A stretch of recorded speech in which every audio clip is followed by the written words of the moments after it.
It's 7:08. Now here, the Mayor of Copeland, Mike Starkie, this week delivered on his promise to the people of Millom to highlight the opportunities the town has to offer the developers of the new Moorside nuclear power station. He took NuGen's Chief Executive, Samson, and Head of Planning, Ian Shrubsall, along with Head of Planning in Cumbria, Fergus McMorrow, on a fact-finding trip to the town this last week.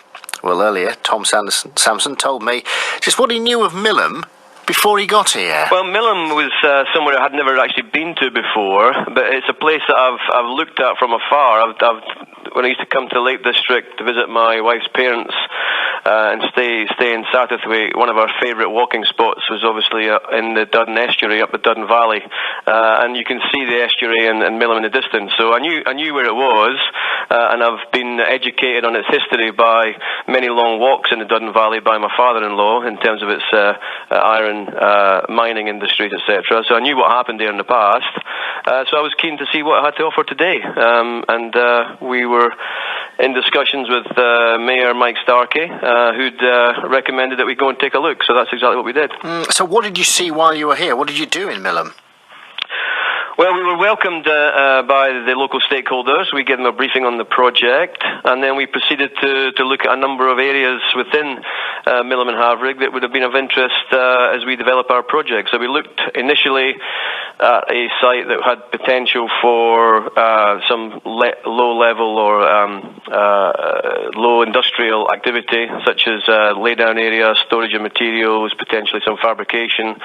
So there was capacity and space available in Millom that could be put to industrial use as we go through and develop and start building the project.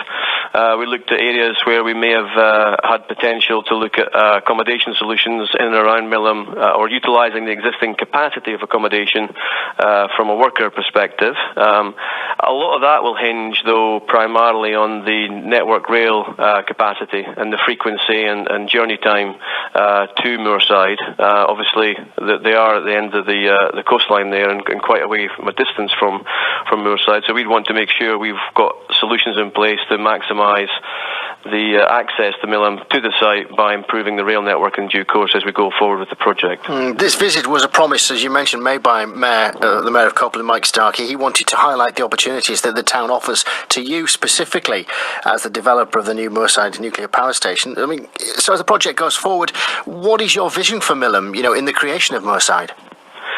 Well, certainly from what we took away from our visit this week, there's potential for there to be both industrial activity within Millom that could support our project, and there is potential for us to look at Millom as part of our accommodation solutions for both our construction and operating staff as we grow the project. And more longer term, I think it was important for me and my team to understand how we can start to develop relationships with the stakeholders and business community in Millom that will then last as we go through the operating phase of this project over 60 years. So we certainly left with a very clear picture of what Millom has to offer, and are now, as we go into our public consultation phase 2, with the planning team that joined me on the trip, starting to think about how do we factor Millom into our analysis and our thoughts as we go forward. Knowing where it was, but not knowing a great deal about it, what's your opinion of Millom now? Well, I'm certainly planning to go back there very soon, not on a Moorside mission, but more on a personal family mission. The coastline along there looks like a great place for my kids and my wife for us to go for walks. My kids are 9 and 11, and we love the fresh air, and the coastline there looks fantastic. There's potential for bicycling along that coastline that we want to discover as well. So I think I'll definitely be back to Millom and Havrig, perhaps on a weekend and perhaps with a different agenda, but still very much looking forward to it. NuGen's Chief Executive Samson talking to me a little earlier about the potential Millom has to help out and to be a place where they can maybe house people that are doing the construction phases, where they can do some manufacturing work as well in the creation of the new Moorside nuclear power station. A fact-finding mission was held this last week.